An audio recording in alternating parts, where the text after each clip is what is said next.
Okay, here's a little extra explanation for some of the list 7 words.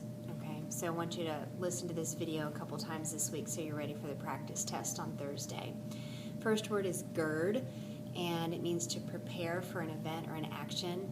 Usually you're going to use this word if you feel like something bad is going to happen to you, you gird yourself to prepare for it. So, for example, an example sentence might be, as a new student, Samantha girded herself to walk into the cafeteria alone on the first day. So anytime you think something bad's going to happen, you gird yourself. Second word is daunt. It's a verb. It means to make afraid or discourage. A lot of times you'll hear that word as the adjective. Something is daunting. It's discouraging, but we're going to try to use it as a verb. So an example sentence would be, the raging fire did not daunt the firefighters for 1 minute. So think about the difference between the verb and the adjective there, and we're going to try to use it as the verb. Third word is flux. That means that something's in a continual state of change. You could use a sentence like, my emotions were in a constant state of flux after my mom passed away. So when somebody's experienced something traumatic like that, their emotions can be in a state of flux. You could also maybe apply that to something a little more generic like the stock market. The flux of the stock market wreaks havoc on everyone's retirement accounts. So something like that. Flux means that something goes up and down. It changes all the time. Fourth word is hovel, and it's a wretched living place. So an example sentence for that might be, the child welfare organization rescued the children from the filthy hovel. So it's just like a really disgusting place to live, a shanty or a shack. Fifth word is cadaverous.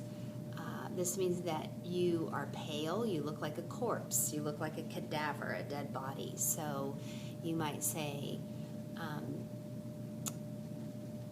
even though Alex was recovered from the flu, he still looked cadaverous.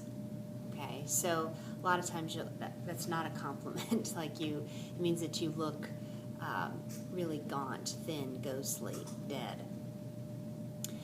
Sixth word is Gothic, and it's really a literary term. There are certain novels that are Gothic novels. Next year you're going to read one called To Kill a Mockingbird. You've hopefully heard of that at this point in your life, but it's a dark and dreary story. It's a Gothic novel. There's also Gothic architecture, and that kind of architecture was popular during the Middle Ages.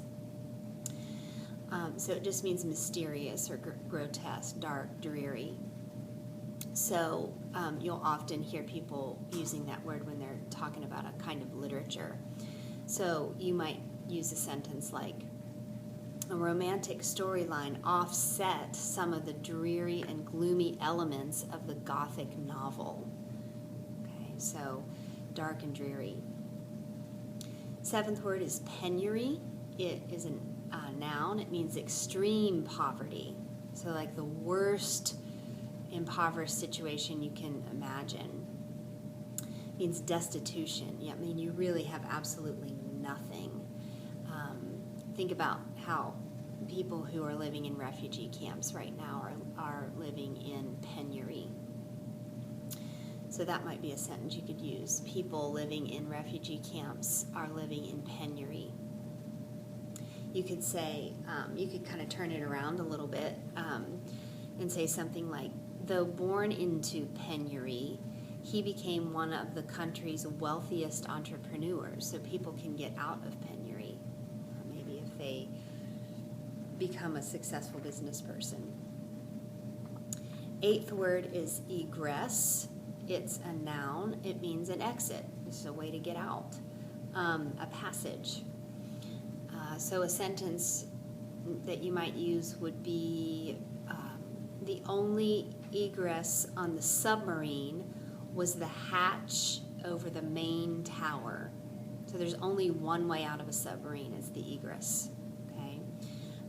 Sometimes you'll hear that in reference to like maybe windows in a high building are referred to as the egress.